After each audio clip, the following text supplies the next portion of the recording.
for those of you who know of my channel already, when it comes to Honkai Impact 3rd, you'll know that I play this game alongside my other half, so I was waiting for us to both be able to watch this together since the update. So now it's been a little bit, and I'm a bit late on watching this, but we'll see what goes on.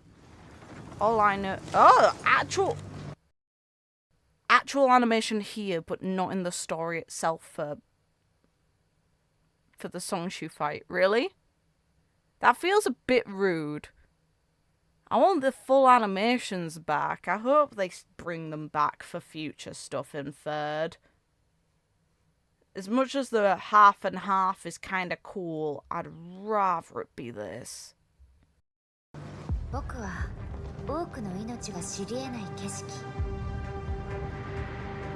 This girl's still hyper concerning.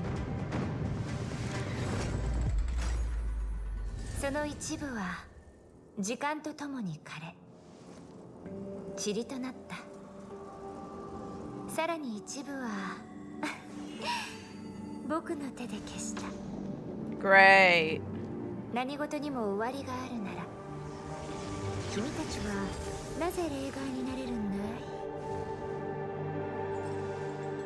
Rude.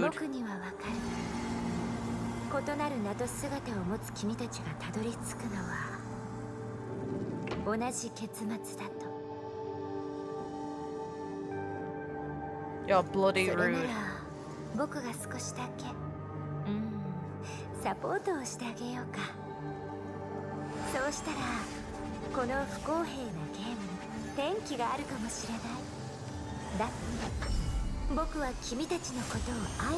This is a weird form of love. Hi, mech.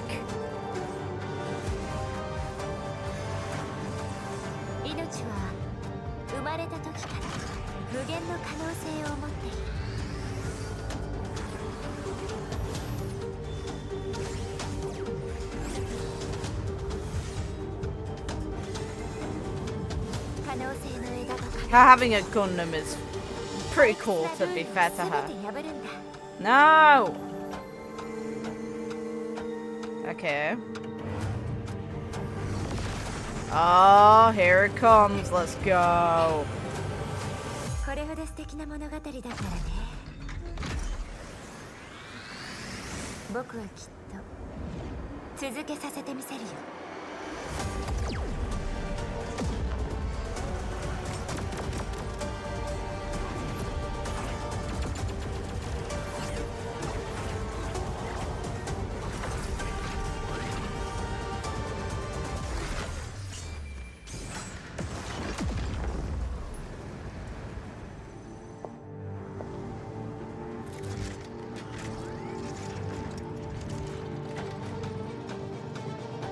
Clock has a gun. There. Look at this. Look at this woman. Representing a clock is a very neat design. The thing that it kind of makes questions for, though, is what the hell is Senna then? Because she does really exist. She called herself the cocoon of Unwoven, but the thing is, she even says that it's kind of an overstatement in a sense. We don't know her deal. We know that she is definitely tied to what's going on in Mars, and we know that she has significant power because she is the only one who can access the anchors of Apocalypse. So, is she actually connected to the cocoon directly or not? And a part of me really doesn't want her to be in an Elysia situation, because what Elysia was even mentioned to be so incredibly rare. It was an almost 0% chance of happening. It was definitely lower than 1 by a significant margin. So it's very strange to me to think that Senadina could be a repeat of what happened with Elysia, but happening earlier on in time. I'd rather she be something totally unrelated and a twist on the cocoon that we've never seen before. Because the cocoon does have its own consciousness. But hey, we'll find out what Senna is. But we all assumed at one point that she was kind of the equivalent of Finality, but no, it's this girl instead. This is Finality. And Unhinged. so casual about it. The one cursed by eternity, huh? Okay, Laylah, that's the name.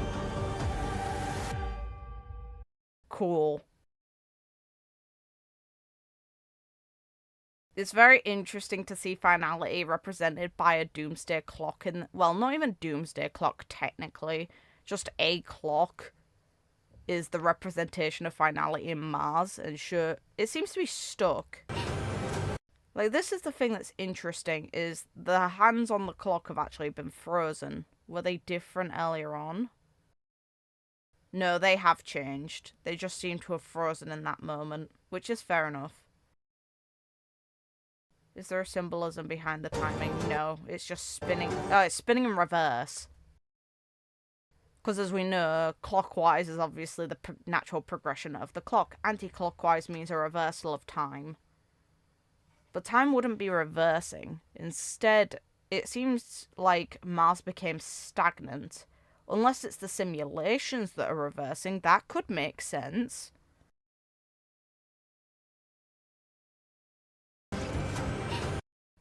It's a very cool idea to weaponize it.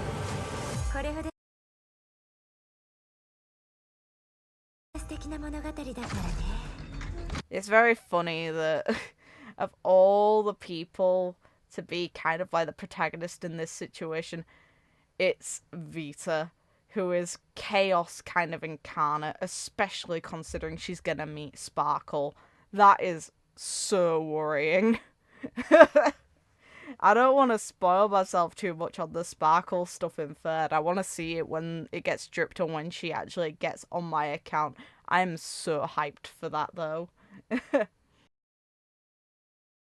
But how do I even explain how I feel about this woman? She is the anti-hero we probably deserve. We didn't ask for it first. A lot of people are now though, in a very different way.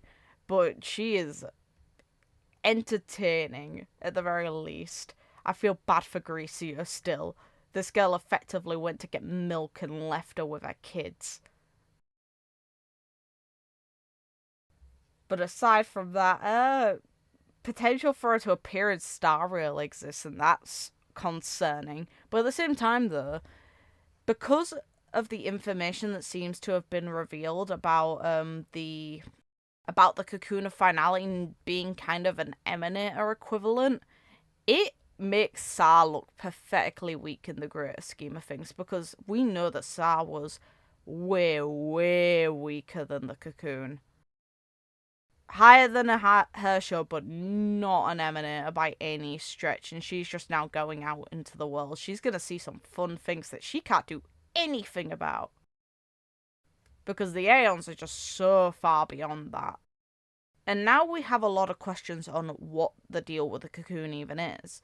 I've talked to other people about the potential that long term it could become the Aeon of finality, and that it being a cocoon is implying the metamorphosis process of it becoming one.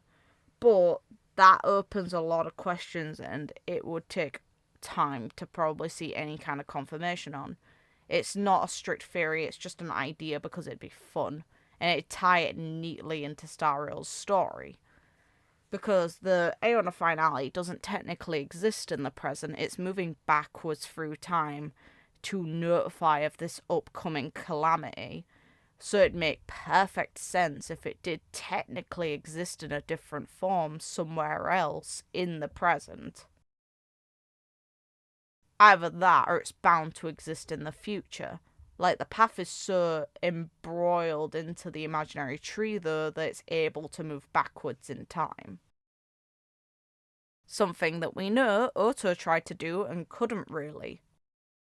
Time couldn't be changed in that sense, but he did make a branch of the tree where Callan lived. Obviously not his, though.